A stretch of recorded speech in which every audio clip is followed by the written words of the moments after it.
Oh, what's going on YouTube? I am Dukedobbins for the win.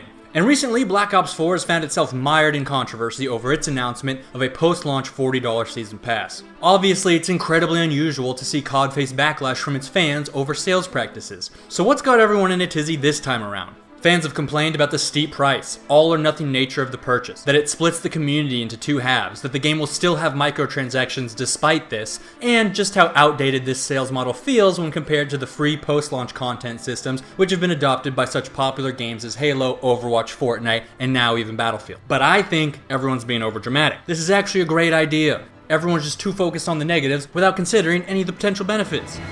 For instance, one thing you won't get to experience with those other games and their free content, the thrill of dropping $100 on something you don't know you're gonna like. Gambling's really fun, it's why casinos and loot boxes are so popular. You put a bunch of money into a machine, and it might give you something you like, but it probably won't. And that's what's so exciting. Think about it, you haven't had hands-on time with the game, you know its original concept was rejected by playtesters, and then they had to reboot it shortly before launch. The series has seen consistently fewer sales with each new release over the last 6 years, and this game looks nearly identical to all those games except without the campaign. It's like going to the horse track and putting all your money on the horse with the gimp leg named Gimpy and his rider Fat Albert. Those are the kinds of super risky bets that the house gives 10 to 1 odds on. Yes, it might end up being a total waste of money, and the extra 40 you threw down for the battle pass might mean missing out on any one of the dozens of major titles releasing around the same time, but you'll spend the next 4 months feeling super uncertain and nervous about that, which is exciting. I wish every purchase I made had the potential to make me feel like an idiot.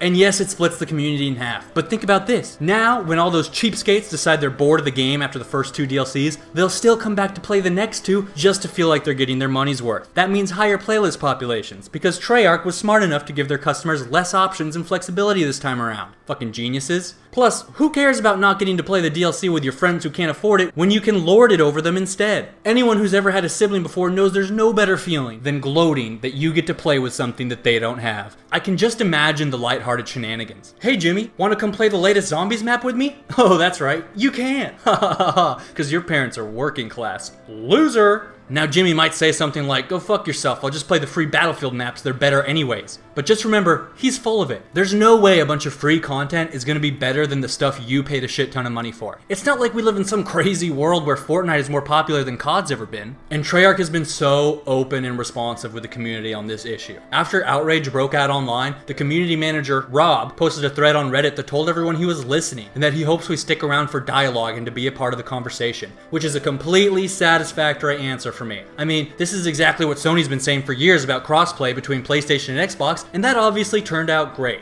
Though he readily admits he can't actually give us any information at this time, I just feel better knowing someone is being paid a shit ton of money to read Reddit. Don't you? Look, we all know the routine. You get overexcited about the next COD and inevitably end up disappointed when it releases. But this time around, Treyarch is actually listening. We didn't want to get hyped, and they made sure we didn't have any reason to. The For the Win query of the day is, are you guys as excited about this battle pass as I am? Please remember to rate. This is Bobs, signing out.